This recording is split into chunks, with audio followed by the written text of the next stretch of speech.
मैं सपना स्वागत करती हूँ आप सभी का एक बार फिर से अपने चैनल टीचर मॉम स्ट्रगल में और एक न्यू ब्लॉग में। फ्रेंड्स, पेशे से मैं एक गवर्नमेंट टीचर हूँ, इसके साथ ही साथ मैं एक मोटिवेटर और हीलर हूँ, इसके साथ ही साथ मैं एक 5 ईयर ओल्ड बेबी बॉय की मदर भी हूँ।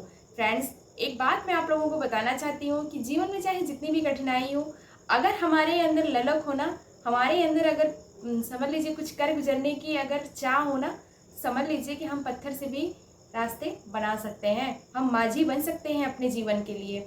कहने का मतलब कि माझी से मैं इसलिए रिलेट करने को कह रही हूँ क्योंकि कोई नहीं कहता था कि वहाँ पे उस पहाड़ पे कोई एक रास्ता होगा, लेकिन माझी का एक ऐसा विश्वास था, माझी एक ऐसा कर्मठ इंसान था कि जो कि वो उस रास्ते उस पहाड़ वाले रास्ते में भी वो अपना रास्ता बना पाए। तो हमें भी अपने जीवन में माझी की तरह बनना है, हमें भी अपने जीवन में सफल होने के लिए हर वो प्रयास करना है जो हमारे लिए सबसे बेनिफिशियल और सबसे अच्छा हो सकता है। कहने का मतलब ये कि सारी बातें एक तरफ, अगर हमारे जीवन में डिसिप्लिन नहीं है तो हम कुछ भी अच्छा, छोटा हो या बड़ा हो, किसी भी चीज़ में हम सकारात्मक हासिल नहीं कर सकते, किसी भी चीज़ में हम सफलता हासिल नहीं कर सकते। अगर हम सब ने अपने जीवन का कोई लक्ष्य बनाया है तो उसके लिए हमको सबसे ज़्यादा ज़रूरी ये है कि उस लक्ष्य को हमें पाने के लिए सबसे पहले हमें अपने जीवन में एक डिसिप्लिन लाने की ज़रूरत है। हमें अपने जीवन में एक डिसिप्लिन में रहने की ज़रूरत है, चीज़ों को डिसिप्लिन तरीके से सोचने की ज़रूरत है, चीज़ों को डिसिप्लिन तरीके से करने की ज़रूरत है। एक बार को आपके जीवन में ज्ञान कम है, चलेगा। आपके जीवन में किसी भी चीज़ को पाने के लिए अगर समझ लीजिए अपॉर्चुनिटी कम है, चलेगा। अगर आपके जीवन में डिसिप्लिन है तो कम अपॉर्चुनिटी में भी आप बड़ी सक्सेस को हासिल कर सकते हैं। तो फ्रेंड्स, आज मैं इसी टॉपिक पे बात करने वाली हूँ कि डिसिप्लिन। चलिए मैं आइए आप लोगों को कुछ अच्छा सा एग्जांपल देती हूँ जिससे आप अच्छे से समझ पाओगे।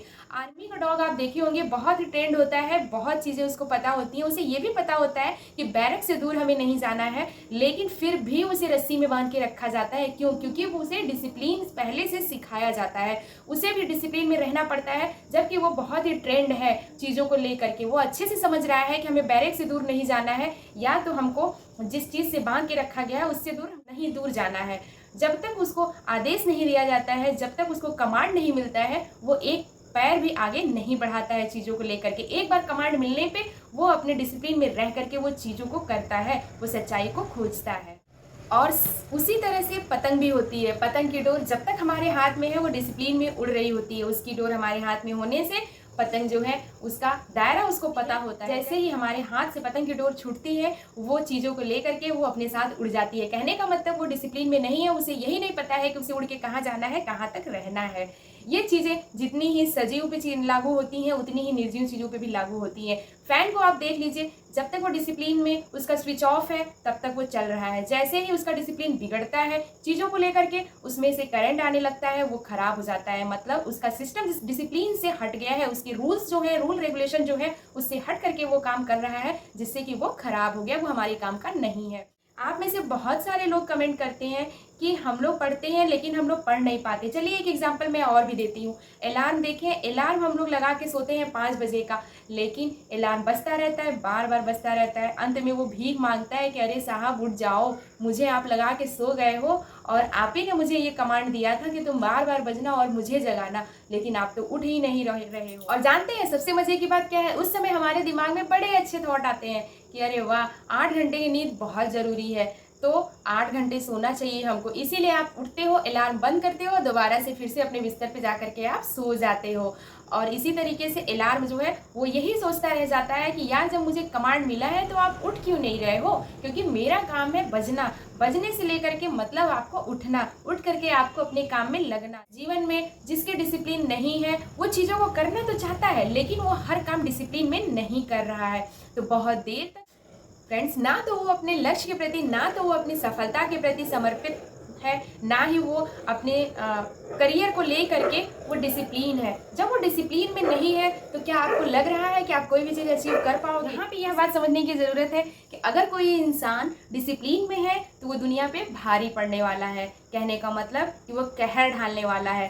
कहने का मतलब अगर वो छोटी सी भी चीज़ अपने जीवन में शुरू करता है, अगर डिसिप्लिन में रह करके वो चीज़ों को करता है तो उसको सफल होने से कोई नहीं रोक सकता है, वो भगवान भी नहीं रोक सकते। भगवान रोकेंगे नहीं, भगवान उसका पूरा साथ देंगे। वहाँ पे मेरे पास एक कमेंट आया था कि मैं पढ़ती हूँ लेकिन मुझे चीज़ें याद नहीं होती हैं, एक टाइम पे वो चीज़ें सब दिमाग से गायब हो जाती हैं। तो मैं आपको बता दूं कि कहीं ना कहीं आप अपने जीवन में डिसिप्लिन नहीं हो चीज़ों को लेकर के। यहाँ बुरा मानने वाली बात कोई नहीं है फ्रेंड्स। आपने मुझे कमेंट किया था तो मुझे ऐसा लग रहा है कि मुझे आपसे बात करने की ज़रूरत है। देखिए, डिसिप्लिन में रहना केवल वो नहीं होता है कि आप टाइम से उठ रहे हो, टाइम से पढ़ रहे हो। हाँ, वो चीज़ें हैं, लेकिन वो प्राइमरी चीज़ें हैं। सेकेंडरी वो है आपका सोच, आपकी थॉट। आप पहले ये दिमाग से निकाल दीजिए कि आप जो पढ़ रहे हैं वो दिमाग से निकल जा रहा है। बिल्कुल नहीं निकल रहा है। कहीं ना कहीं आप बहुत मल्टीटास्किंग वर्क कर रहे हो अपने लाइफ में, इस वजह से आप डिसिप्लिन में रह के चीज़ों को याद नहीं कर पा रहे हो। कहने का मतलब सबसे पहले आप मेडिटेटिव बनना सीखिए। मेडिटेटिव बनने का मतलब ये है कि टाइम से उठिए, सुबह अपने लिए एक अकेला टाइम आधे घंटे निकालिए, थोड़ा सा मेडिटेशन करिए। ऐसा नहीं है मेडिटेशन उस इंसान को नहीं किया जा सकता जो कि वो कुछ चीज़ें बहुत सारे टेंशन लेकर के बैठा है। मेडिटेशन उसको किया जा सकता है वो सच में मेडिटेटिव बनना चाहता है। कहने का मतलब शांत मन से, शांत दिमाग से आप ये सोचिए कि आपने पढ़ाई क्यों चालू की थी, आप क्यों पढ़ना चाहते हो, क्यों आपको ऐसा लगा कि आपको आपके जीवन में कुछ अच्छा करना है। अगर ये सारी बातें आपको पता है, इसका जवाब अगर आपके अंदर से आ रहा है, तो मैं कहती हूँ कि अगर आपको चीज़ें याद नहीं हो रही हैं, पढ़ रहे हैं आप लेकिन सारी चीज़ें दिमाग से हट जा रही हैं, तो आप केवल 3 चीज़ें करिए। पहला ये, सुबह आप उठिए, चाहे जितने बजे भी आप उठ रहे हैं, इस बात से हमेशा आप अपने आप को आज गांठ बांध दीजिए कि आपको उठने से आधे घंटे पहले उठने का आपको कोशिश करना है। और दूसरी बात, आपको क्या पढ़ना है उस चीज़ के बारे में आपको पता होना चाहिए कि आज आपको केवल एक सब्जेक्ट लेके चलना है,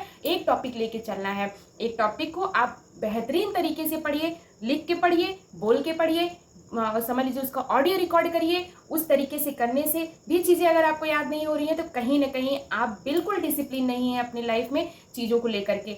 अगर आप डिसिप्लिन में हैं तो ही चीज़ें आपको याद होंगी। यहाँ पे हमारी सोच भी हमको डिसिप्लिन में करनी है। हमको ये कभी नहीं सोचना है कि हम पढ़ने के बाद चीज़ें भूल जा रहे हैं, हमें याद नहीं हो रही हैं। देखिए, मैं एक मोटिवेटर हूँ और हीलर हूँ, इसके लिए मैं आपको अभी मैं आपको बता दूँ कि कहीं ना कहीं आप अपने फैमिली मैटर से लेकर के चीज़ों को लेकर के आप डिप्रेस हो, तो सबसे पहले आप खुद पे वर्क करिए। पढ़ाई तो बहुत दूर की चीज़ है, पहले आप खुद पे वर्क करिए, क्योंकि आप अगर परेशानी में, अगर हाफाधापी में पढ़ रहे हो तो चीज़ें कभी भी सकारात्मक रूप से नहीं हो पाएंगी। तो ऐसा आपको बिल्कुल नहीं करना है। आपको हमेशा ये सोच के चलना है कि अगर आपने कोई लक्ष्य बनाया है, अगर आपने कोई एम बनाया है, चीज़ें अगर आपको याद नहीं हो रही हैं तो आप, दुनिया में कोई ऐसी चीज़ नहीं है जो आप नहीं कर सकते हो। इसीलिए वीडियो की स्टार्टिंग में ही मैंने माझी का एग्जाम्पल आपको दिया था, क्योंकि आपको भी जहाँ चाह है ना वहाँ राह बनानी है। कहने का मतलब कि लोगों के सोचने से कुछ नहीं होगा, आपको अपने बारे में खुद से सोचना है। कहने का मतलब हर प्रयास करिए, लिख के पढ़िए, बोल के पढ़िए, चाहे जैसे भी करके आप 1-2 टॉपिक डेली का डेली आप तैयार करिए। बहुत सारा पढ़ने का कोशिश अभी मत करिए, थोड़ा सा मेडिटेशन करिए, थोड़ा सा लंबी लंबी सांस लीजिए, सुबह उठ करके थोड़ा अपने लिए बैठिए चैन से 5 मिनट 10 मिनट डेली। आज आपको क्या करना है डेली का आप रोज सोचिए, उस चीज़ को अपने डायरी में नोट करिए। हाँ, अब मैं ये नहीं कह रही हूँ कि आप 100% चीज़ें कर पाओगे, लेकिन आप जितना भी चीज़ें कर पा रहे हो उससे देखिएगा आपके कुछ न कुछ बदलाव आपकी लाइफ में आएंगे। अगर थोड़ा सा बदलाव आ जाया है तो कल समझ लीजिए कि 90% बदलाव आ जाएगा, और एक टाइम ऐसा रहेगा कि आप 100 में 200% बदलाव करके आप अच्छा कुछ कर पा रहे हो। हर तरीके से प्रयास करिए और कोशिश हमेशा ये रखिए कि चाहे आप जो भी कर रहे हैं उसमें विश्वास रखिए, आप कर लेंगे, खुद पे भरोसा रखिए, आपसे हो जाएगा। बस जो चीज़ें मैंने बताई हैं वो चीज़ों आप फॉलो करिए और उससे आप करके आप ज़रूर कुछ अच्छा बदलाव आप कर पाएंगे और आप अपना एम कंप्लीट कर पाओगे। तो फ्रेंड्स, आपको ये ब्लॉग कैसा लगा आप लोग कमेंट में ज़रूर बताइएगा। अगर मेरे चैनल पर नए हैं तो मेरे चैनल को सब्सक्राइब करिए, शेयर करिए, कमेंट करिए, लगे रहिए, डटे रहिए जब तक अपने एग्जाम को फोन न डालिए। Okay, bye bye, take care, love you all of you. मिलते हैं अगले ब्लॉग में।